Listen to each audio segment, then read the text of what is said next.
कृष्णं वन्दे जगद्गुरुं माधव त्रिभुवन जनप्रियम् कृष्णं वन्दे जगद्गुरुं माधव त्रिभुवन जनप्रियम् कृष्णं वन्दे जगद्गुरुं माधव त्रिभुवन जनप्रियम्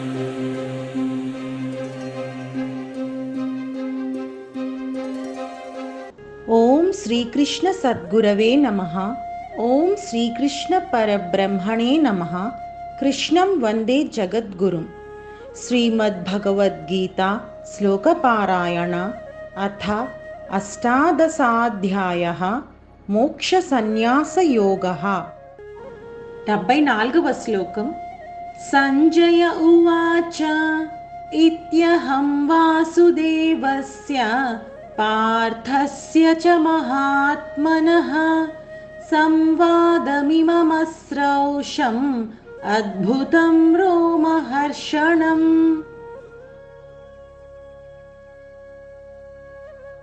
పద విభజన.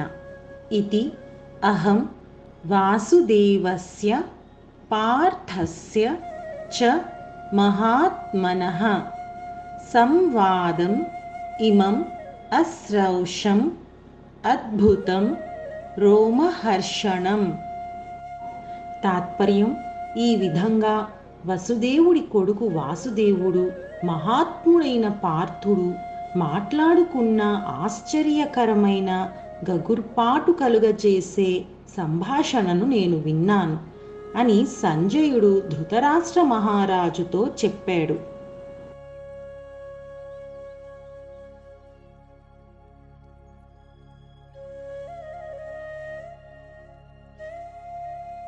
కురుక్షేత్ర రణరంగంలో కౌరవులు పాండవులు ఇద్దరు యుద్ధానికి సంసిద్ధులయ్యారన్న సంగతి తెలిసి గుడ్డివాడైనటువంటి ధృతరాష్ట్రుడికి ఆత్రం పెరిగిపోసాగింది. అక్కడ ఏం జరుగుతుందో చూడడానికి తనకి కళ్ళు లేవు.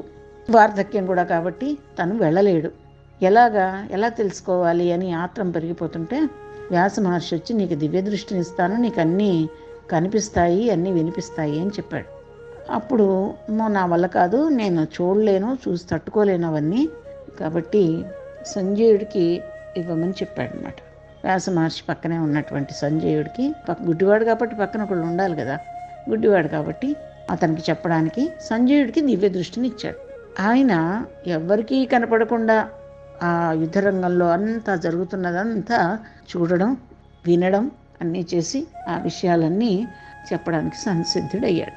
ఆ సందర్భంలోనే ధర్మక్షేత్రే కురుక్షేత్రే సమవేత యుయుత్సవ మామకాహ పాండవశ్చైవ కిమకుర్వత సంజయ అన్నాడు. మా వాళ్ళకి పాండవులకి అన్నాడు. అలా అనేసరికి అక్కడ పక్షపాతం చూపించాడు అనమాట. ఏం జరుగుతుందో చెప్పమనంటే అప్పటి నుంచి ఈ విషయాలన్నీ కూడా చెప్పాడు సంజయుడు. చివరికి వచ్చేసింది, అంతా అయిపోయింది, భగవద్గీత అంతా చెప్పడం జరిగిపోయింది. ఇదంతా కూడా పూసగుచ్చినట్టు సంజయుడు అంతా చెప్పాడు.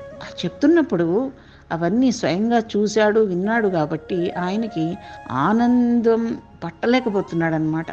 అవన్నీ విన్నాడు కాబట్టి భగవంతుడి నోటి నుంచి వచ్చినటువంటి విషయాలు విని ఒళ్ళంతా గగురుపాటు వచ్చి పులకరించిపోతూ అద్భుతంగా వినిపించినటువంటి ఆ విషయాలన్నింటినీ కూడా తలుచుకుని మళ్ళీ ఇంకొకసారి ఇలా చెప్తున్నాడు అనమాట. పార్థస్య చ మహాత్మనః అన్నాడు.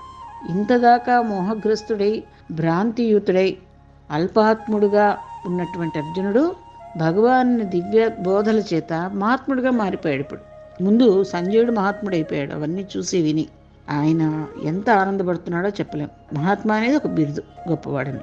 ప్రయత్నం చేత దానిని ఎవరైనా సంపాదించుకోవచ్చు.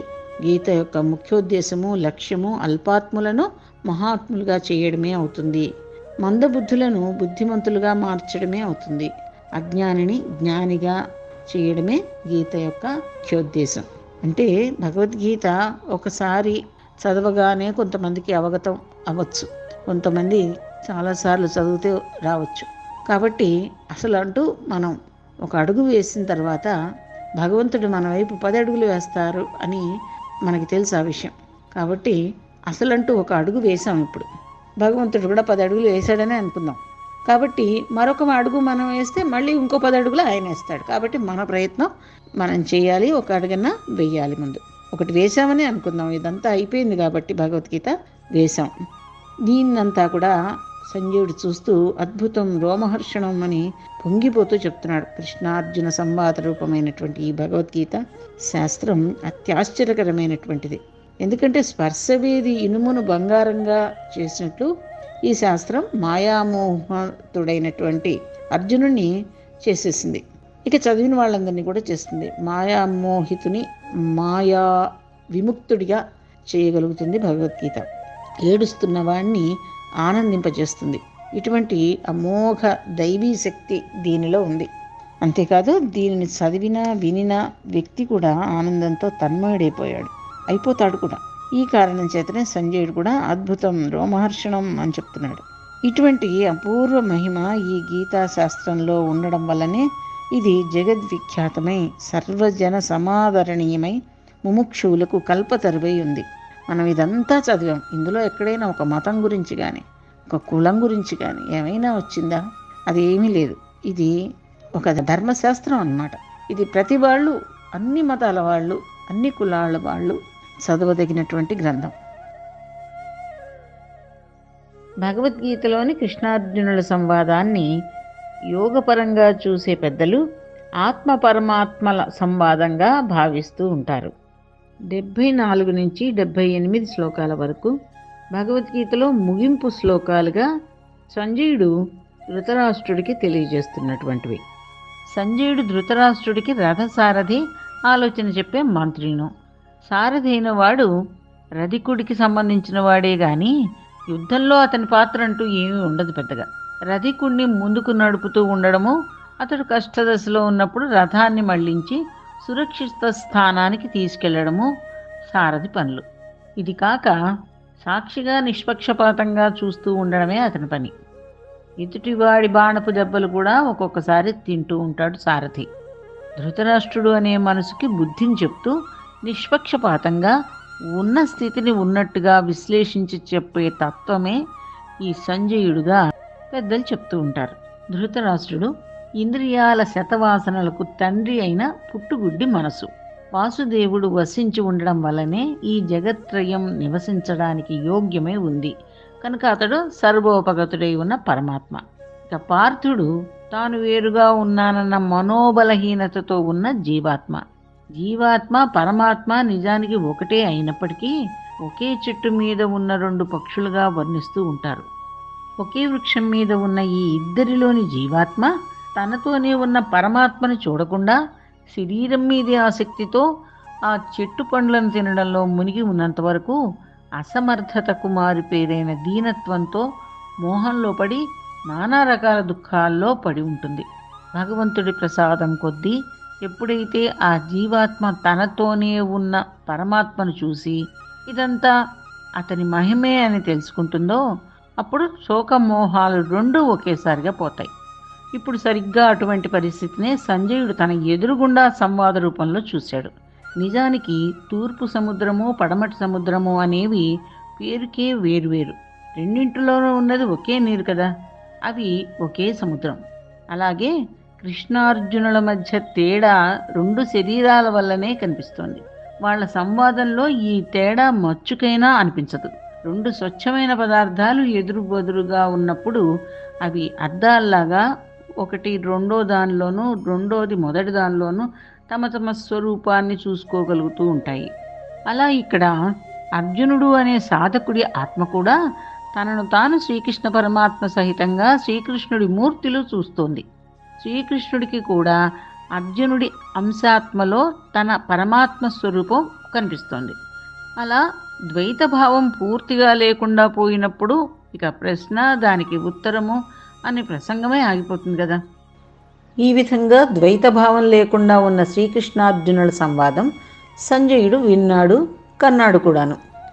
తన వాళ్లను చంపుకోవడం ఏమిటన్న శోకంతోనూ మోహంతోనూ ఉన్న అర్జునుడు తన ఎదురుగుండానే ఈ శోకమోహాలు అసలే లేని తన ఆత్మస్వరూపాన్ని చూడడం నిజానికి అద్భుతంగానే ఉంటుంది. అటువంటి కళ్యాణతమమైన మార్పు రోమాంచాన్ని కూడా కలిగిస్తుంది.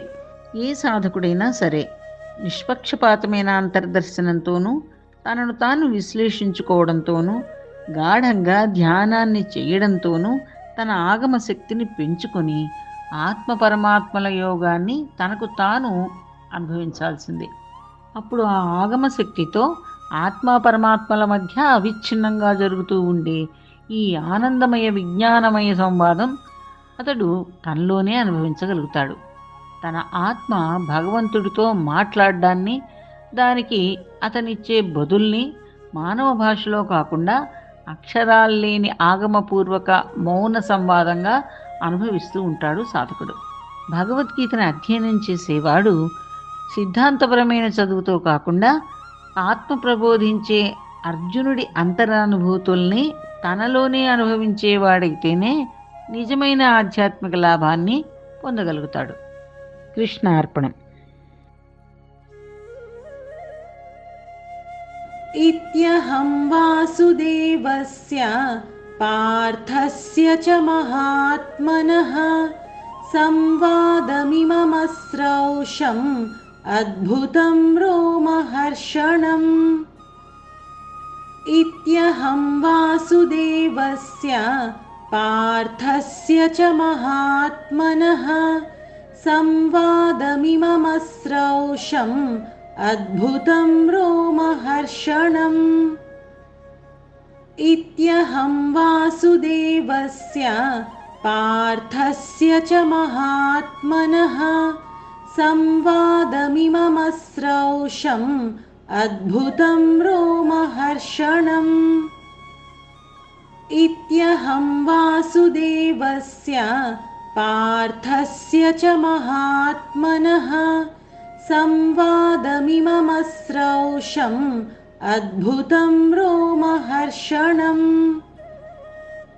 इत्यहं वासुदेवस्य पार्थस्य च महात्मनः संवादमिममस्रौषम्